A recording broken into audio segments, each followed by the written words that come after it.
I found an old Panasonic SL-NP500 portable CD player that doesn't work. I thought, well, this might be a little project because I'd kind of like to be able to listen to a CD in my car. The car makers have gotten so cheap that they don't even put a CD player in anymore, and people still use CDs. At least I do. This is an old relic from 1992. It's an SL-NP500. April 92 is when this one was put together in wherever they put this one together, Japan, I guess. Yeah, this was out of Osaka, Japan. It's a obviously it's a portable CD player. I have no idea whether this thing works or doesn't work or anything. I guess the only thing we can do is plug some batteries into it and see whether this thing actually does anything whatsoever. It's not gonna be around here very long if it doesn't, unless it's something pretty minor. But the only reason I would want to have a portable CD player is that, though, there's times where I like to listen to a CD in my car, and I can't because my car doesn't have a CD player in it. It's one of these newer cars that they decided that we don't need CD players. We can just put everything on our USB sticks or whatever. But that's an extra step, having to rip a CD just so I can listen to it once or twice in my car. So I have a line input on my car. This has got a line output. I could plug this in, and if I wanted to listen to a CD, just throw it in between the console and let it fly. So maybe it can make this work. Well, I'll find out. It probably doesn't support CDR. Maybe it does. 92, yeah, it should. But some of these portables were kind of finicky. We'll see whether it does anything first of all. Well, it turns on.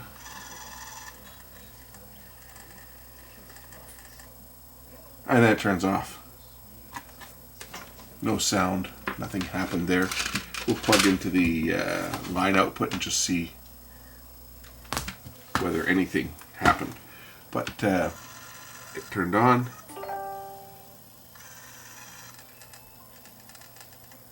Yeah, it doesn't look good. And it just turns off.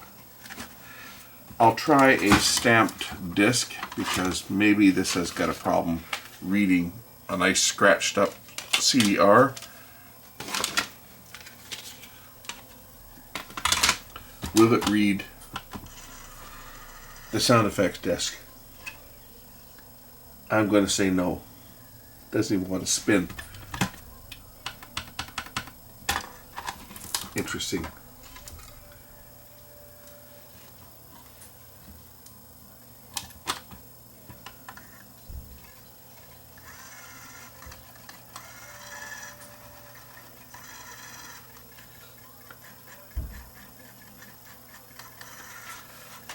Yeah, last time I checked, CD players weren't supposed to make a sound of the disc rubbing on something. Okay, well, obviously it's not working on this one either. Let's take this thing apart and take a look inside it and look around and see whether something can be done with this one besides throwing it in the bin. And hey, it's a vintage piece of electronics, so if I can get it to work, great. Otherwise, I'm not going to lose any sleep over it. Just set a few people off there. I can see my trolls out there that are going to write me a book. You guys know who you are.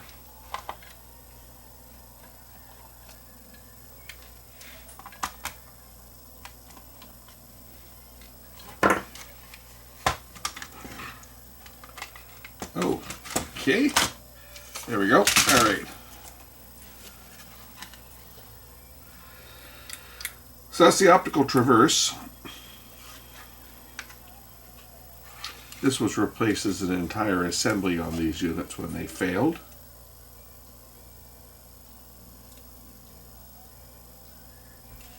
And they did fail a lot. The spindle motors on these were a constant source of headaches. usually what happened is they were too low, just from the constant clamp and so forth on here. They got pushed down, and then they didn't rotate properly. And that's a good chance what's happened on this is that the spindle itself is too low. Oh, this has got a magnet in it. I think this has got a magnet in this one that clamps it. So I should be able to take this off the top and then operate it without the top cover. The clamp is magnetic, and basically all I need to do is activate that button, and that will activate the mechanism with the door open, so that I can at least see what is trying to happen on this piece of junk. I'm thinking it's probably the height of the disc spindle itself. I think that's probably where our problem is that this is dragging.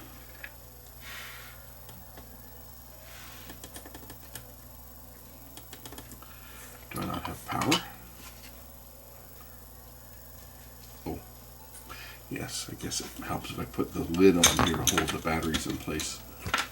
Otherwise they tend to drop out of place here. Alright, okay, let's see whether it will... Okay, so we see the laser moving. We see the laser coming on.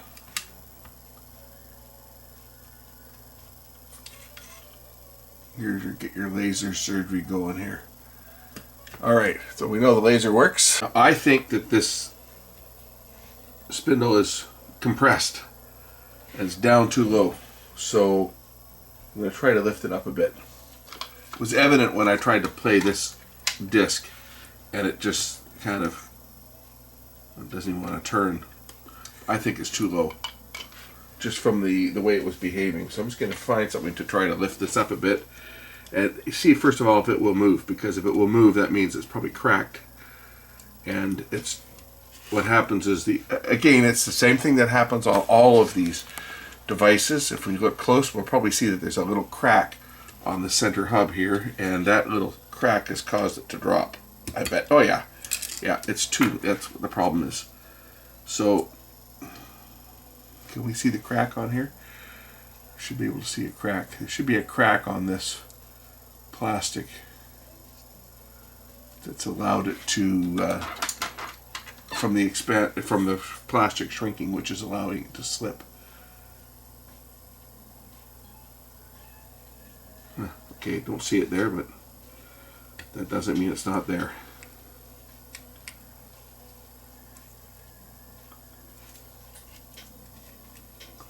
We'll put this back on and just push it down a bit, not all the way down, and see whether this will read the CD now.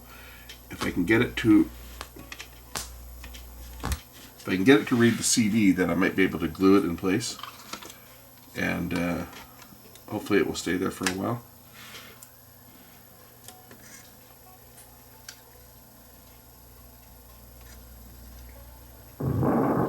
Holy crap! I got it without even like just stuff the thing on there, and it works. I wonder if it'll play this other disc. I'll throw some crazy glue on here if it does, to try to keep it in place.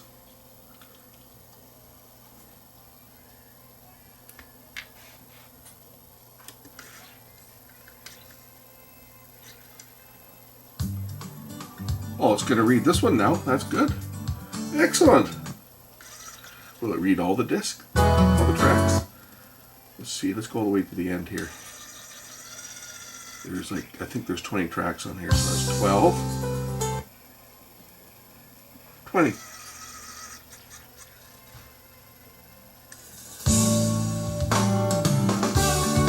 Wow. I'm going to throw some crazy glue down onto here right now, since I've got the right height. See if we can immobilize this this disc clamp, or the disc table, I should say. The disc clamp's on the top. I'm going to grab some crazy glue. We'll see if we can immobilize that thing. The whole idea is to stop it from going any lower, because just by chance, just putting it on there like that, normally you would measure this, but just by chance, I just did it and it worked. So that was lucky. I mean, that's pure luck. That. Get some crazy glue here, and we'll get it down into the center here.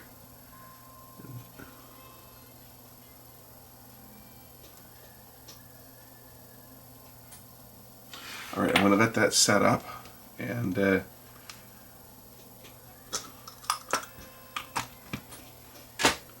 fingers crossed that's going to hold it and this unit's going to work. And then I can put it in my car with my little short 3.5 to 3.5 patch cord, and then I can listen to some CDs that I record on that new Tascam CD recorder.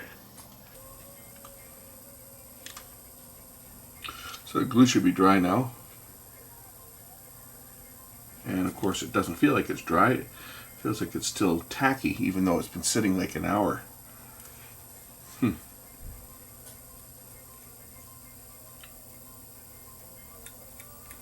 But it should be good enough. It should stop that from dropping down any lower, I would hope.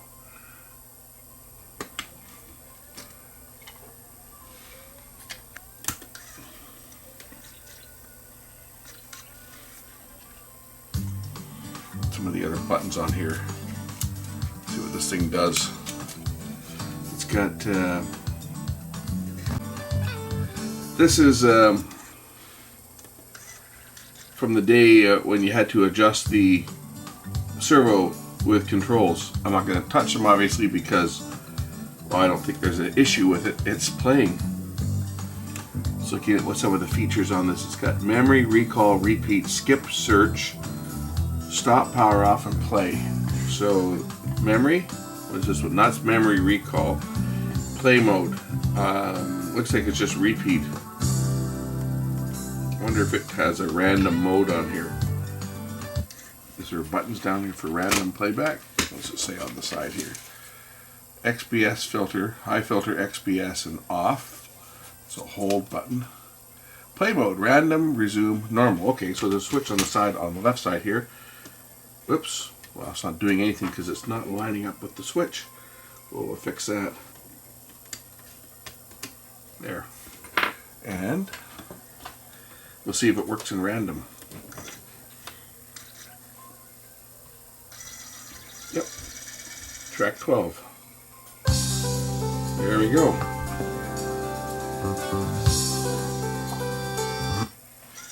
Track 17.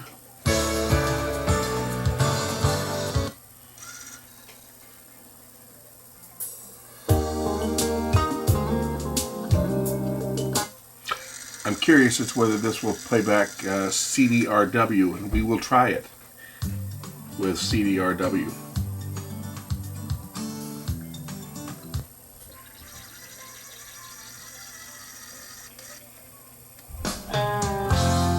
Okay, it seems to be working. So I think what I need to do on this is that traverse sounds like it's laboring a bit, so let's throw some grease under here onto the traverse, right onto the worm screw there. Let me grab some grease so we'll lube that gear up because it sounds like it's laboring a bit.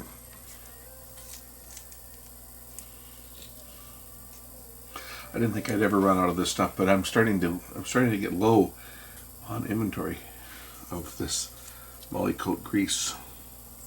We don't need much on here though, just a little bit onto the gear here.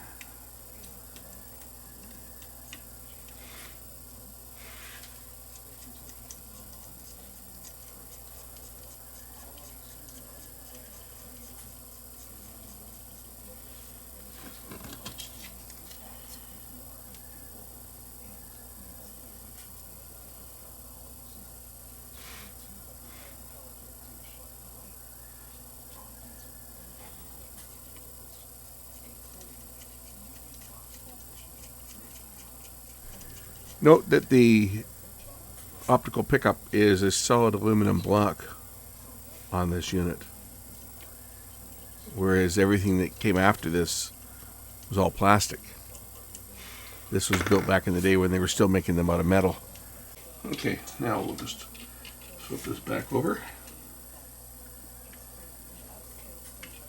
remount it and see how much better this sounds now that that's been dealt with. Ah, it sounds a little quieter.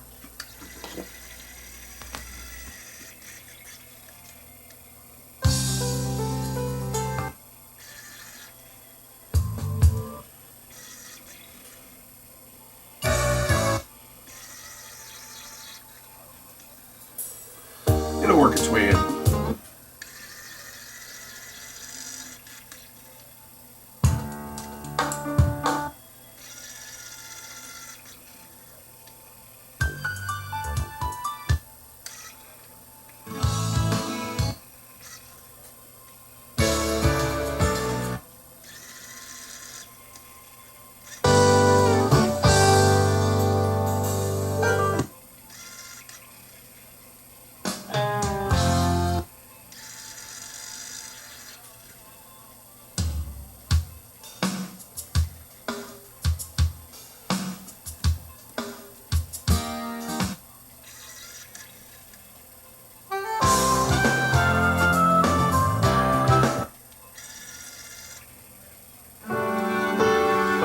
One neat thing about this is it's got a resume mode too. So it's got random, resume, and normal. So in normal, of course, if you play your disc, it starts from the beginning. Right, and you go to track 6, and if I were to stop it, when I start it up again, it's going to start at track number 1. If I put it into resume,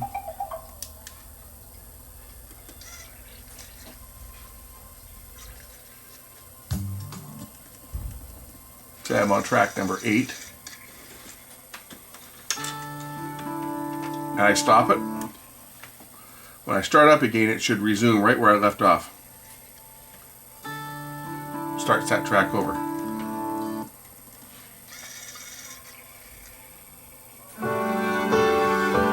Stop.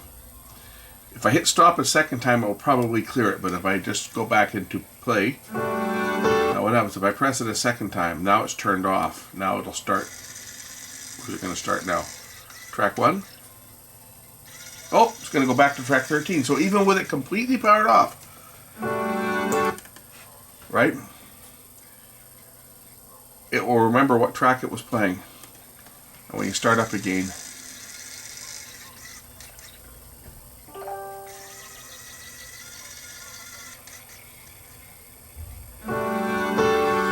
this is actually a nice little player, you know. This is a nice little portable player. I'm going to put the disc clamp back into the housing here. We'll put this one together, and I can add this to my collection of vintage audio equipment.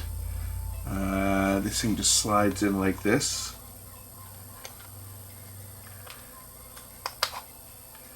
Locks in just like that. Now, throw this back together, and this will go back into my collection of old little vintage portable units. I think I got a Sony one kicking around here somewhere as well, and I've got another no-name brand one that I've had for many years that will actually play MP3s on discs.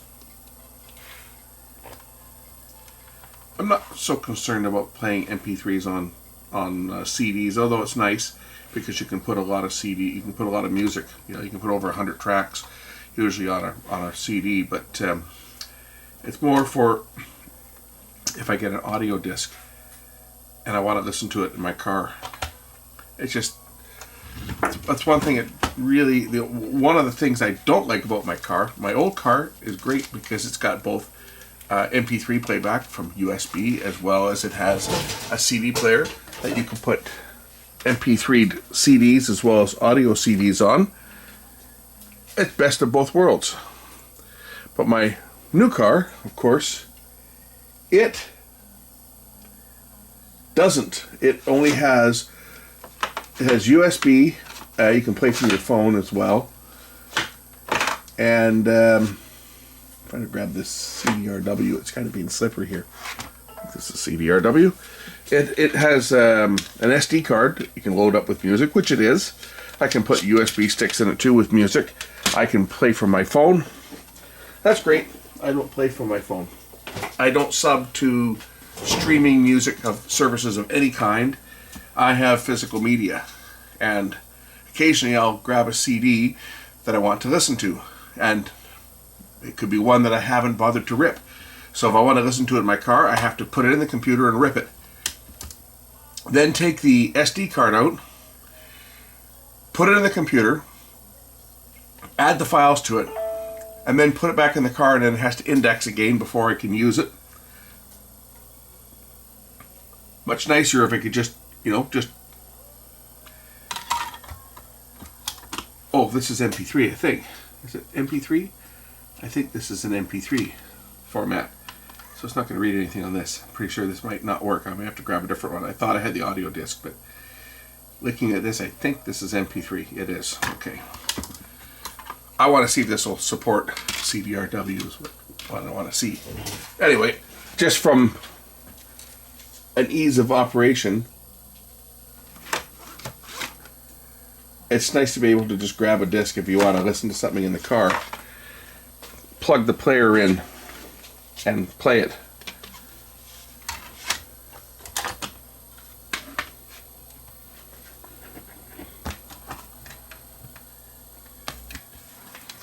Will it play CDRW? Yes or no?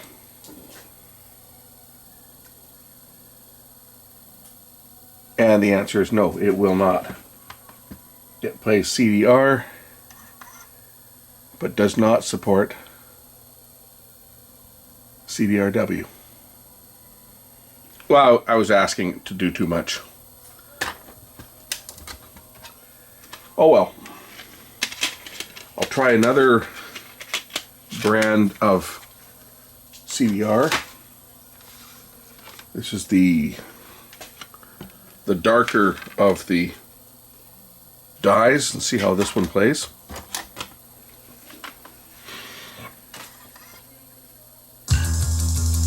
And it plays it no problem. And I don't believe this unit has any type of anti-skip in it. There's no memory on this at all.